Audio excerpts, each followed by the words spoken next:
Šiauliai rungtyniauti su Interu išėjo susikaupę. Norėjusi atsirevanšuoti už prieš mėnesį patirtą nesėkmę. Nuo pat rungtynių pradžios šeimininkai spaudė varžovus, tačiau labai greito įvarčio įmušti nepavyko. 19 minutė Mindaugas Lukoševičius buvo pirmas prie kamuolio ir susitvarkęs su juo įmušė pirmąjį įvartį.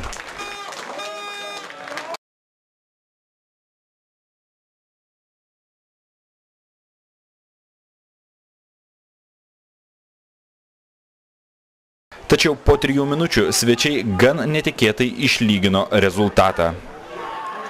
Čia suklydo vartininkas Ingus Lukovičius.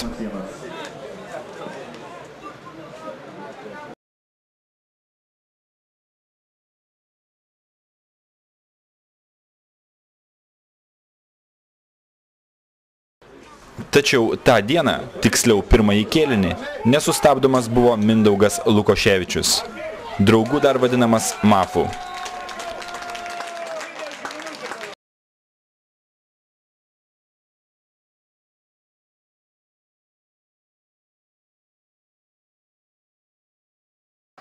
Po minutės turėjo dar geresnę progą, tačiau nepataikė į vartus.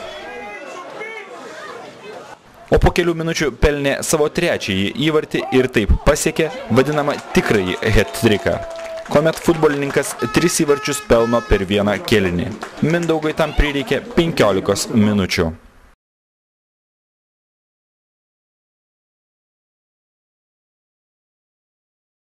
Ar prisimeni, kada esi įmušęs 3 įvarčius? Tikrųjų net nepamenu, nes esu mušęs gal tik senai salėje žaisdamas vaikų komandai. Lauke nepamenu, kad būčiau mušęs per vienas varžybas 3 įvarčius. Varžovas silpnas ar pats labai gerai žaidėjai? Varžovas, aišku, nestipriausias buvo.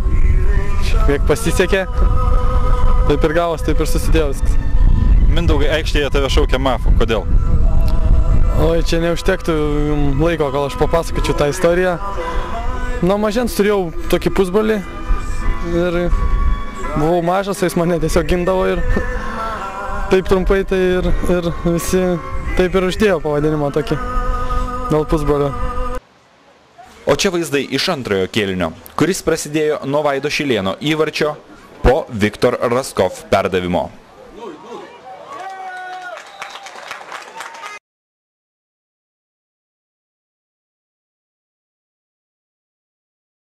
Rezultatas galėjo būti ir dar didesnis. Tačiau Aurimas Garuckas, atsidūręs vienas prieš vartininką, nesugalvojo, kaip pasiųsti kamuolį į vartus. Visagino Interas turėjo bene vienintelę, kiek pavojingesnę progą. Baigiantis rungtynėms, Šiauliai pelnė ir 5-ąjį įvartį. Edvinas Jasaitis atidavė kamuolį Raskov, šis nestabdydamas pasiuntė jį į vartus. Šiauliai pateko į Lietuvos futbolo federacijos taurės ketvirtfinalį ir savo varžovus sužinos per Lietuvos ir Farerų salų nacionalinių rinktinių rungtynes, kuomet bus traukiami burtai. Ar atvažiuodami į Šiaulius tikėjotės teigiamo rezultato? Aš kiekvienose rungtynėse tikiu, kartais sprogstavo, čia neseniai Šiaulius aplošėm irgi nelabai taip tikėdamisi pavyksta taip. O čia pagrindė jaunimas žaidžia dabar, spalio 6 šitie 9 metai, kur čia dabar yra keli traumuoti iš Vilniaus, 6 jų žaidžia, tai spalio 6 bus atrankinės, tai jiems geras pasiruošimas yra. Kiti šitie, kur Visagine vaikinai 89 metų, jie ten gal mažiau treniruoti yra, jiems sunkiau yra ištraukti. Ne kartu būnam, tai čia va toks gaunasi mūsų chaosėlis, bet momentais tokių dalykėlių nieko išeina.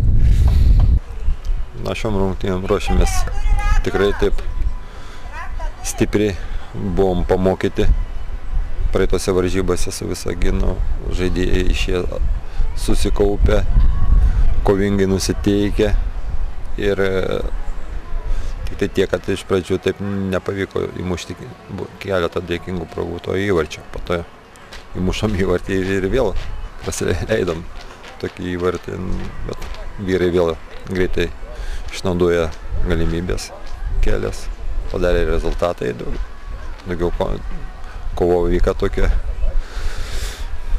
Kaip vertinat Mindaugo Lukoševičiaus pasirodymą, po traumos sugrįžęs 3 įvarčiai?